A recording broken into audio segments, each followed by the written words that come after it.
중국은 이번에도 공안증에서 벗어나지 못했다. 역대 최고의 재능들이 모였다며 으스대던 중국 U23 대표팀은 주전 핵심 멤버가 모두 빠진 한국 대표팀에게 처참하게 무너져 내렸다. 한국은 항상 중국을 참교육해주며 그들의 자존심을 무너뜨린다. 이것은 축구계에 있어서 아주 바람직한 일이다.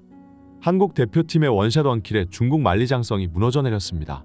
10회 연속 올림픽 본선 진출에 도전하는 황선홍의 U23 대표팀은 지난 19일 아시아 축구연맹 23세 이하 조별리그 2차전에서 중국을 상대로 2대0으로 승리했는데요. 사실 한국이 중국을 이기는 것은 너무나도 당연한 일이라고 볼 수 있지만 그럼에도 불구하고 이번 황선홍 대표팀은 앞으로 몇 경기 동안 큰 어려움을 겪을 것이라고 예상했습니다. 실제로 이전에 치루어진 아랍에미레이트와의 경기도 승리를 거두기는 했으나 경기력 면에서는 꽤나 애를 먹은 1대0 진땀 승리였기 때문이죠. 하지만 이것이 우리 선수들의 재능이 부족하느냐 하면 그런 것은 당연히 아닌데요. 오히려 재능이 뛰어나기 때문에 현재 일정을 치르는데 꽤나 애를 먹는 겁니다. 왜냐하면 배준호와 양현준, 김지수 같이 23세 대표팀에서 핵심 역할을 맡고 있던 선수들은 이미 유럽 리그에서 활약하며 주전 멤버로서 팀에 기여하고 있기 때문에 그들의 소속 클럽은 이제 시즌이 한 달 남짓한 시간밖에 안 남은 현 시점에서 U23 대표팀 차출을 반대하면서 이번 대회 합류가 불발된 것인데요. 결국 해외파 선수들이 어린 시절부터 너무 일찌감치 두각을 나타내버리면서 이미 유럽 리그에서 주전 멤버로 자리 잡았기 때문에 오히려 한국 청소년 대표팀의 전력이 약화되는 상황에 이르렀다고 볼 수 있습니다. 하지만 차포를 전부 떼버린 황선홍이지만 그럼에도 불구하고 여전히 대표팀에는 아직 해외로만 진출 못했을 뿐이지 앞으로 1년 안에 유럽 리그 행이 예정되어 있는 선수들이 있어 이들의 활약상으로 최근 5경기 모두 승리를 거두고 있고 WAFF 챔피언십 우승 트로피도 거머쥐었습니다. 특히나 이번 대회 원샷 원킬 활약으로 결정적인 순간에 득점을 올리는 이영준의 활약상은 적어도 U23 대회에서만큼은 공안증에서 벗어나리라고 마음먹었던 중국의 자신감을 박살내버리기에는 충분했는데요. 또한 경기 초반 무섭게 밀어붙이던 중국의 공세를 막아낸 김정훈의 선방쇼도 빛을 발했습니다. 경기 초반 한국 수비 진영에서는 꽤나 실수가 잦았고 그로 인해 중국 선수들은 몇 차례 위협적인 찬스를 잡고는 했습니다. 14분경에는 결정적인 후방 지역에서 볼을 탈취당하며 그대로 1대1 찬스를 내주었지만 김정훈 골키퍼는 침착하게 각을 좁히면서 이를 막아내 팀을 구했습니다. 그러나 전반 초반 흐름을 잡은 중국에게 한국 수비진들은 허둥지둥하는 모습을 보였는데요. 17분에도 측면 공간을 내주면서 중국에게 완벽한 프리 찬스가 열렸고 20분에도 박스 안으로의 볼 투입을 너무나도 쉽게 허용하며 계속해서 위기를 맞이했습니다. 또한 23분 박스 근처에서 중국이 왼발 가마차기를 시도하는데 이를 저지하지 못했고 이번에도 김정훈의 선방 덕분에 한국 대표팀은 무실점을 유지할 수 있었습니다. 실제로 중국은 꽤나 이번 경기를 나름 잘 준비했고 30분까지는 오히려 경기를 지배하는 모습을 보였지만 결국 결정적인 기회가 왔을 때 이를 살리지 못했다는 것은 재능의 한계를 드러냈다고 볼 수 있는데요. 비록 전술 싸움에서는 중국 U23 대표팀의 감독이 황선홍에게 한 소리 할 자격은 있었겠으나 적어도 천부적인 골 감각에서는 확실히 대한민국 선수들이 완승을 거두었습니다. 33분 스로인 과정에서 한국 대표팀은 공을 흘려주었고 강상윤은 수비수 사이에서 등을 진 뒤 하프 스페이스 부근에서 침투하는 이영준에게 날카로운 킬러 패스를 전달해 주었습니다.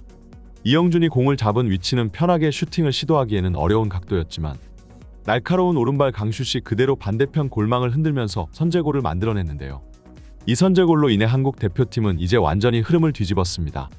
38분경에는 엄지성이 원맨쇼 드리블로 박스 안까지 밀고 들어가 날카로운 가마차기 슈팅을 날리기도 했고 후반전에 들어서도 우리 선수들은 티키타카 원투 플레이를 보여주며 슬슬 본 실력을 발휘하기 시작했습니다.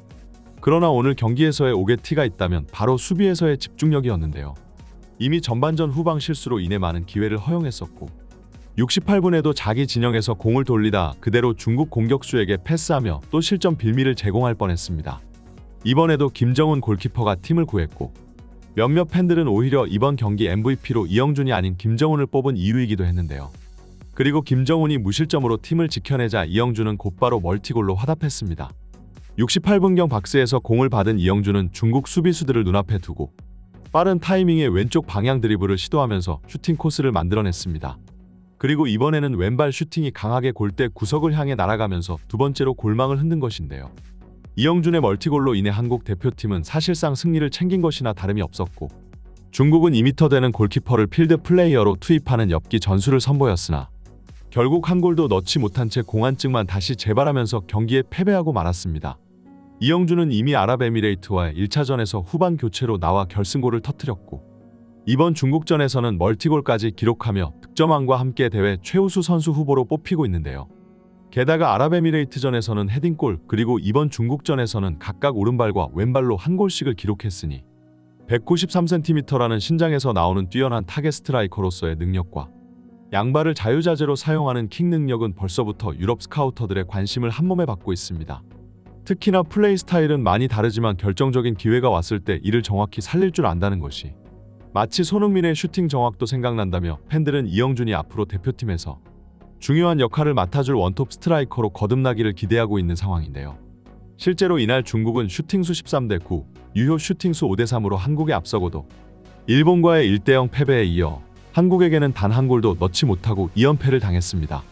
한국의 유효 슈팅은 고작 3개에 불과했지만 이 중 2개를 살려 골로 연결시킨 것이 바로 이영준이었는데요.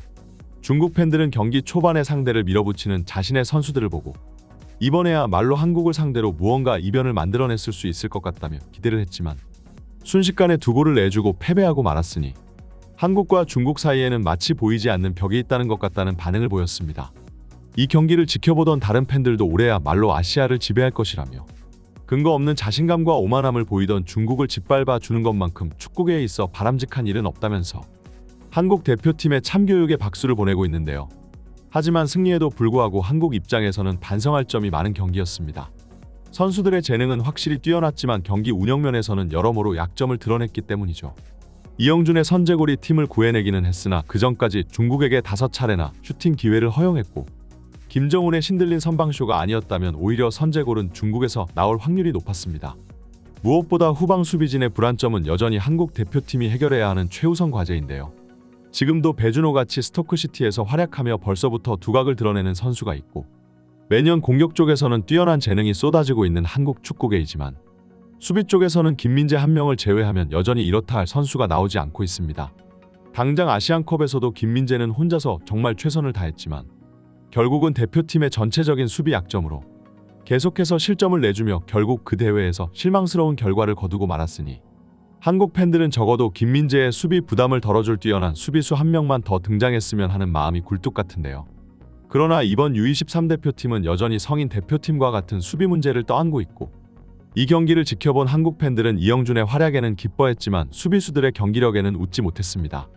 하지만 현재 한국은 물론이고 프리미어 리그팀 브렌트포드에서도 엄청난 기대를 걸고 있는 김지수는 소속 클럽팀의 차출 거부로 이번 대회에는 참가하지 못했다는 점이 그나마 팬들에게는 위안이 되는 부분인데요. 이제 U23 대표팀은 일본 대표팀과 22일 경기를 가지게 됩니다. 중국과의 대결에 이어 곧바로 한일전이 이어지게 되는데요.